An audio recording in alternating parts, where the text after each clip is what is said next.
വർഗീയത എന്ന ആശയമേ അപകടം, അത് വിപത്താണ്. അപ്പൊ ചിലർ ചോദിക്കും, നിങ്ങൾ RSSനെതിരെയാണല്ലോ കൂടുതൽ പ്രസംഗിക്കുന്നതാണ്, അതെന്തുകൊണ്ടാണ്? RSSന്റെ വർഗീയത ഇന്ത്യയിൽ ഇന്ന് രാഷ്ട്രീയ അധികാരത്തിലെത്തിയ വർഗീയതയാണ്. മുസ്ലിം വർഗീയതയോ ജമാഅത്തെ ഇസ്ലാമിയുടെ വർഗീയതയോ ഭാഗ്യവശാൽ ഒരു പഞ്ചായത്തിൽ പോലും അധികാരത്തിലെത്തിയിട്ടില്ല.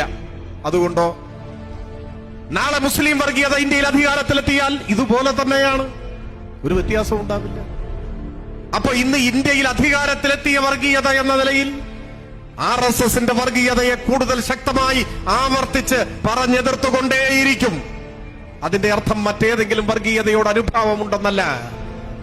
ഇന്നുവരെ അവതരിച്ചിട്ടുള്ള വർഗീയതയുടെ സകല വികൃത ജന്മങ്ങളോടും ഇനി ഈ ഭൂമിയിൽ പിറക്കാനിരിക്കുന്ന വർഗീയതയോടും വിട്ടുവീഴ്ചയില്ലാതെ സന്ധി ചെയ്യാതെ പൊരുതുക എന്നതാണ് മതനിരപേക്ഷവാദികളുടെ കടമ. ഇന്നത്തെ ഇന്ത്യയിൽ കൺമുൻപിലെത്തി നിൽക്കുന്ന വിപത്ത് എന്ന നിലയിൽ RSSനെ നാം രാഷ്ട്രത്തിന്റെ നിലനിൽപ്പിനെ കരുതി തന്നെ പ്രതിരോധിക്കേണ്ടതുണ്ട്, എതിർക്കേണ്ടതുണ്ട്, തുറന്നു കാട്ടേണ്ടതുണ്ട്.